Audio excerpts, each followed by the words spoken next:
Halo, Assalamualaikum warahmatullahi wabarakatuh. Berikut ini akan saya jelaskan sedikit tentang materi Sustainable Development Goals atau SDGs, yang kemudian pada perkembangannya menjadi SDGs Desa.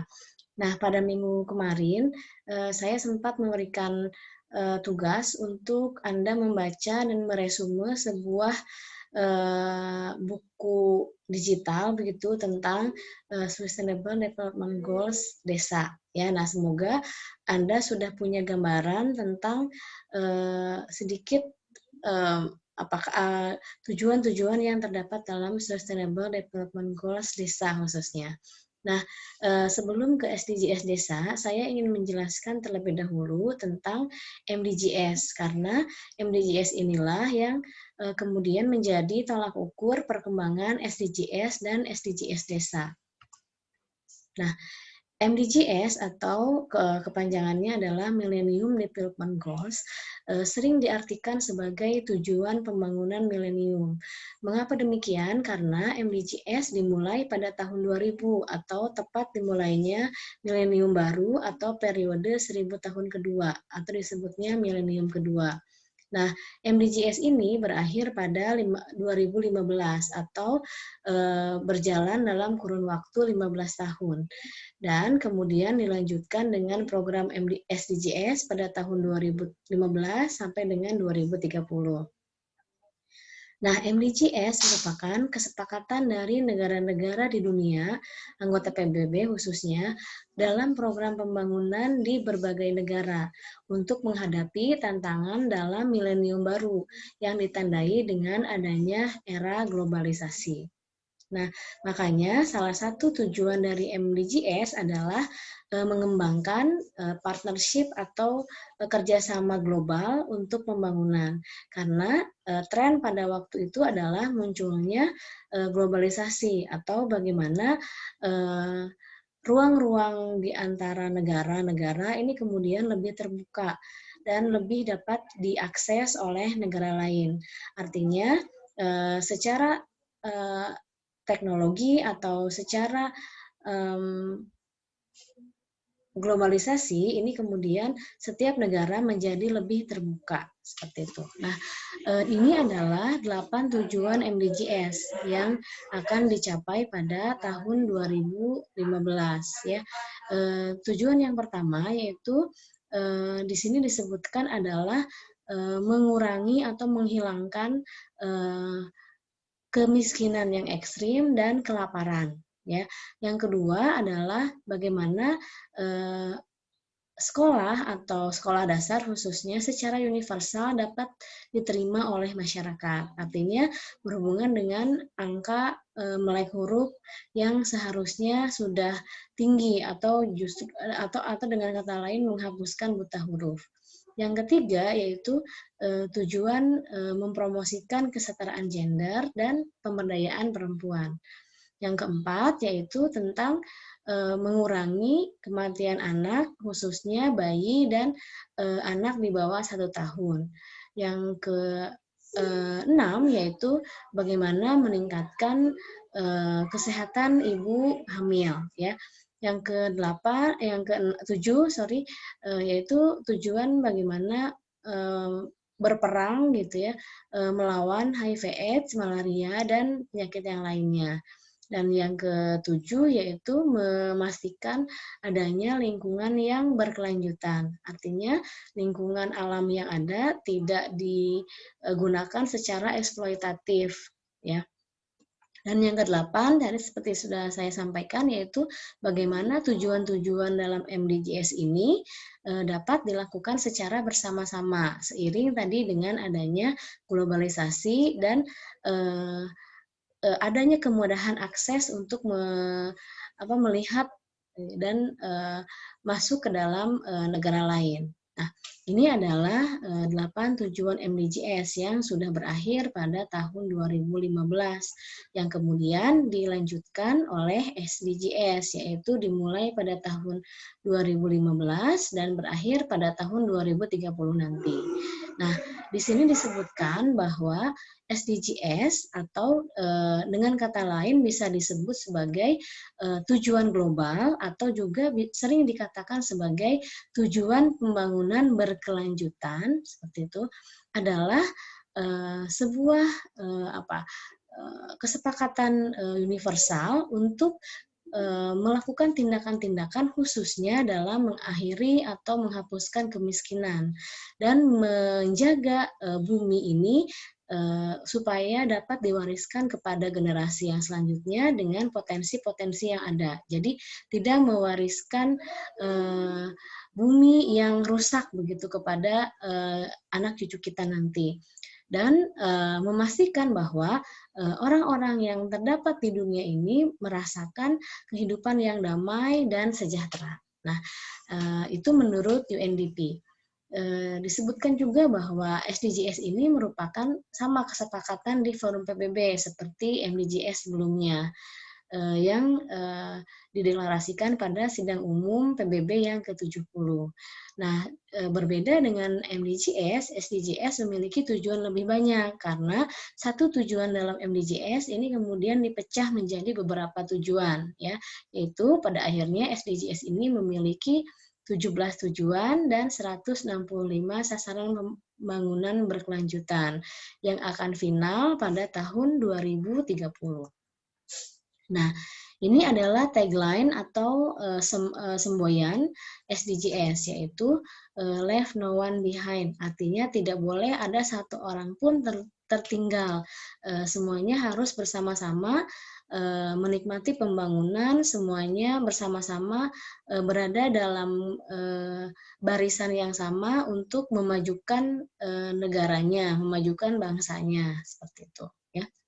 Nah, ini adalah tujuan yang akan dicapai dalam SDGs, ya, ada 17.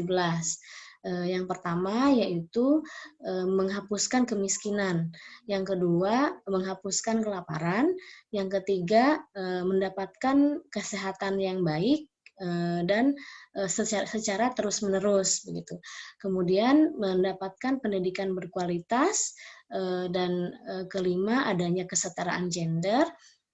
Yang keenam, tujuan SDGs ini adalah masyarakat harus bisa mengakses air bersih dan mendapatkan sanitasi yang baik di lingkungannya.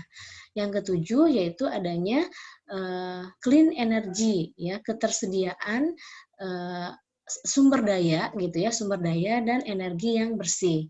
Ini kemudian difokuskan lagi pada energi yang terbarukan.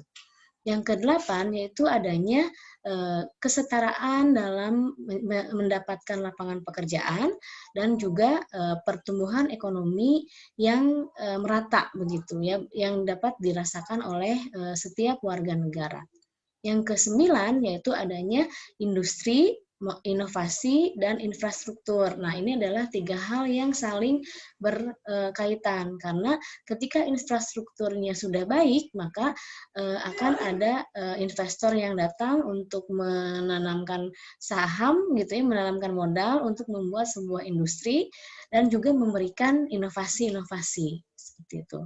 Ya, dan yang ke-10 yaitu mengurangi gitu ya, mengurangi ketidakadilan gitu ya. Yang ke-11 yaitu adanya keberlanjutan sebuah kota dan komunitasnya gitu ya. Yang ke-12 yaitu adanya tanggung jawab dalam atau keseimbangan begitu dalam konsumsi dan produksi. Jadi sebuah masyarakat tidak boleh hanya menjadi masyarakat yang konsumtif tanpa dia memproduksi sebuah produk begitu. Yang ke-13 yaitu adanya climate action seiring dengan adanya isu climate change atau perubahan iklim, ya, bagaimana tindakan-tindakan yang dilakukan oleh pemerintah dan masyarakat agar mampu menghadapi perubahan iklim. Ya. Nah, yang ke-14 tujuan SDGs ini adalah bagaimana mengelola kehidupan di bawah air, bagaimana ekosistem di dalam di dalam air ini dapat terjaga dengan baik. gitu. Yang ke-15 yaitu live online. Jadi bagaimana kehidupan di udara begitu ya, di sebuah daerah ini bisa terjaga, yaitu bagaimana mendapatkan udara yang segar tanpa polusi dan sebagainya. Kemudian yang ke-16 yaitu adanya institusi yang kuat begitu, adanya institusi yang kuat khususnya dalam bidang hukum gitu ya, hukum dan perdamaian. Ini erat kaitannya dengan institusi-institusi penegak hukum. Dan yang ke-17 adalah partnership for global, yaitu bagaimana tujuan-tujuan yang ada saat ini merupakan kerjasama dari berbagai pihak begitu. Jadi tidak kemudian hanya dikelola oleh satu negara saja.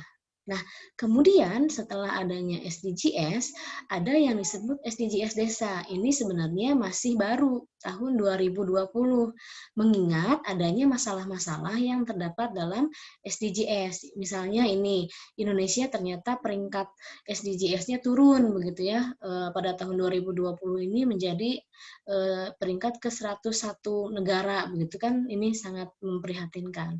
Nah, kemudian ternyata ada juga kelemahannya dari SDGs itu sendiri, dari mulai implementasi kegiatannya, dari perwujudan keadilan dan keamanannya, dan partisipasi antar pihak yang masih rendah gitu.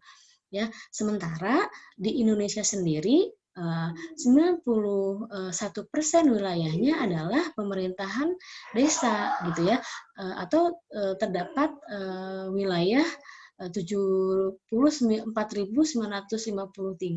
pemerintahan desa yang kalau ini bisa berkontribusi dalam pencapaian tujuan SDGs, maka ini akan menaikkan kesejahteraan masyarakat gitu. Jadi SDGs ini seharusnya berdasarkan pada kondisi di desa, di sebuah desa. Jadi bukan pada permukaan perkotaan dan sebagainya ya, karena itulah yang kemudian akan menjadi indikator kesejahteraan masyarakat gitu.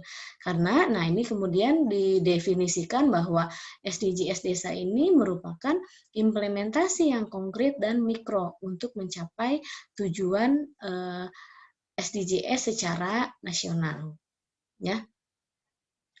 Nah, di sini juga ada 18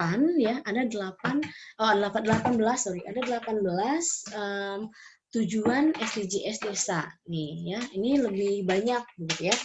Nah, yang pertama tujuan dari SDGs desa ini sama seperti SDGs nasional, yaitu menghapuskan kemiskinan gitu ya. Nah, yang kedua yaitu desa tanpa kelaparan. Nah, yang pertama menghapuskan kemiskinan ini dalam artian tidak ada lagi masyarakat desa yang berada pada garis kemiskinan gitu. Ditandai dengan apa? Dengan tidak adanya kelaparan. Berarti adanya ketahanan pangan dan pertanian di desa tersebut gitu. Yang ketiga yaitu adanya desa yang sehat dan sejahtera, termasuk adanya pencapaian desa layak anak. Berarti tadi seperti tagline yang sudah disebutkan sebelumnya, leave no one behind. Jadi tidak ada yang tertinggal di belakang. Jadi semua masyarakat, lapisan masyarakat, baik itu anak-anak, laki-laki, perempuan, dewasa, lansia, ini harus sama-sama sejahtera. Yang keempat yaitu adanya pendidikan desa yang berkualitas. Jadi pendidikannya tidak hanya bisa mendapatkan pendidikan saja, tapi pendidikannya pun harus berkualitas. Yang kelima yaitu adanya keterlibatan perempuan desa. Ini khususnya mencapai gender equality atau kesetaraan gender. Yang keenam yaitu desa layak air bersih dan sanitasi. Yang ketujuh yaitu adanya desa berenergi bersih dan terbarukan. Yang kedelapan adanya pertumbuhan ekonomi desa yang merata. Yang kesembilan, adanya infrastruktur dan inovasi desa sesuai kebutuhan, karena sekarang industri juga sudah masuk ke desa. Ada ada IKM, industri kecil menengah. Nah, itu harus bisa difasilitasi oleh desa. Yang ke-10 nih, desa tanpa kesenjangan. Jadi baik itu secara pendidikan, ekonomi, pola pikir itu tidak ada kesenjangan, ya. Kemudian yang ke-11 yaitu kawasan permukiman desa yang aman dan nyaman. Nah, bagaimana kehidupan beragama, bermasyarakat, ya, toleransi di dalam desa ini kemudian menjadi sesuatu yang penting supaya masyarakat di dalam desa tersebut merasa aman dan nyaman. Yang ke-12 yaitu adanya konsumsi dan produksi desa yang stabil. Jadi tadi desa tidak boleh hanya mengkonsumsi saja, membeli dari luar begitu, tapi dia harus juga bisa memproduksi sebuah produk gitu. Makanya tadi ada IKM, industri kecil menengah yang adanya di desa-desa. Nah, yang ke-13 yaitu adanya desa tanggap perubahan iklim. Tadi yaitu desa yang bisa mempunyai tindakan, mempunyai sikap bagaimana terhadap perubahan iklim ini. Misalnya bagaimana untuk menghadapi kemarau yang panjang, bagaimana untuk menghadapi hujan ekstrim dan sebagainya. Yang ke-14 yaitu desa peduli lingkungan laut. Ini desa yang berada di pesisir pantai, ya. Yang ke-16 yaitu desa peduli lingkungan darat. Yang ke-16 yaitu desa damai berkeadilan.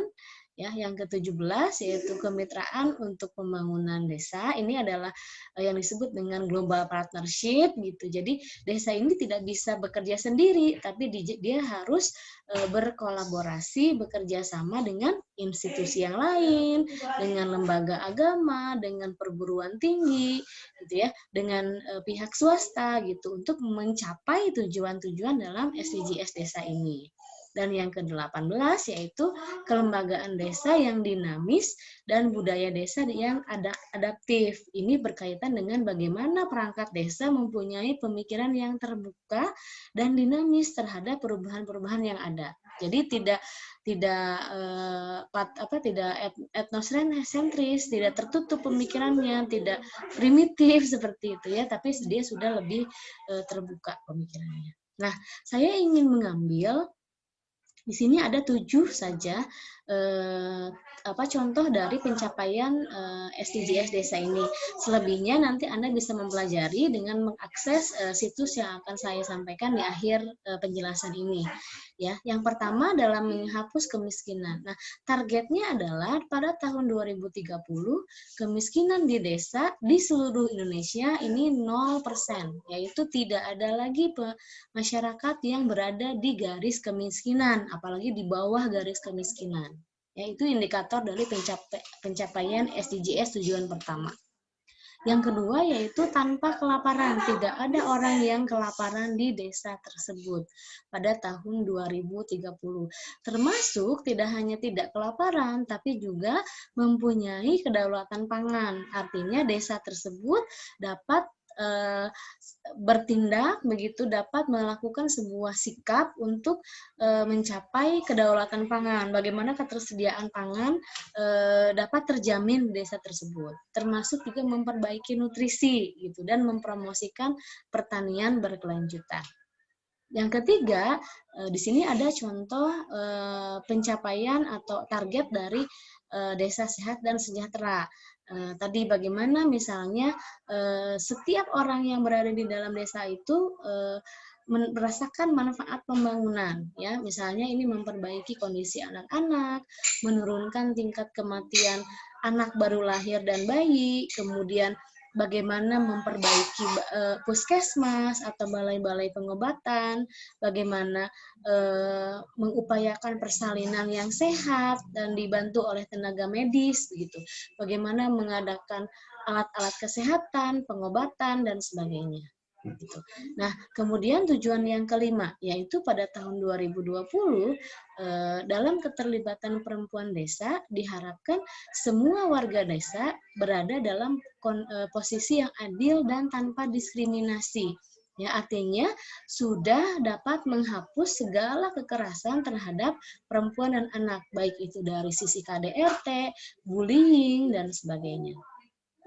Ya, nah, kemudian tujuan yang keempat tentang pendidikan yang berkualitas, ya, bahwa pemerintah desa atau warga desa diharapkan dapat mengakses layanan pendidikan yang terakreditasi, kemudian dapat mengakses pesantren, dapat mengakses juga atau bahkan di desa yang tersebut ada pendidikan vokasi atau keterampilan. Kita sering mendengar istilahnya lembaga keterampilan gitu ya. Nah, itu merupakan lembaga keterampilan atau layanan pendidikan keterampilan yang berada di sebuah desa, ya. Kemudian juga bagaimana layanan pendidikan untuk anak-anak, ya, untuk PAUD, kemudian pendidikan non formal, ya, dan ketersediaan perpustakaan di setiap desa. Ya, nah itu untuk yang keempat. Yang ke-11 tentang pemukiman desa yang aman dan nyaman. Nih, pada tahun 2030 SDGs menargetkan terwujudnya desa yang inklusif, gitu ya, tinggi toleransinya, tidak eksklusif. Ini hanya untuk suku tertentu aja, hanya untuk agama tertentu saja. Nah, itu disebutnya eksklusif, tapi harus inklusif, aman, kuat, dan berkelanjutan nih, ya, dengan beberapa target capaian kawasan pemukiman yang bersih, sehat, kemudian terciptanya keamanan lingkungan melalui swadaya masyarakat. Artinya masyarakat harus dilibatkan dalam pencapaian tujuan yang ke-11 ini, ya. Karena itu merupakan bagian dari partisipasi masyarakat dalam pembangunan desa. Dan yang terakhir, yang ke-17, yaitu memanfaatkan teknologi untuk pengetahuan dan menciptakan inovasi, gitu ya.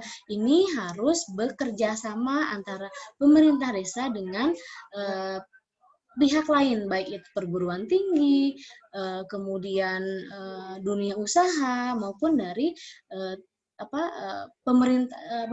institusi pemerintah yang lain, ya. Nah, ini adalah link SDGs yang bisa Anda akses, ya. Silakan untuk pembelajaran lebih lanjut, ya. Nah, demikianlah yang bisa saya sampaikan untuk penjelasan tentang SDGs hari ini. Saya silakan untuk yang belum mengerti atau ingin bertanya, dapat bertanya melalui Edmodo ini, atau juga dapat bertanya melalui WA Group. Oke? Ya, saya ucapkan terima kasih. Saya mohon maaf bila ada kesalahan. Wassalamualaikum warahmatullahi wabarakatuh.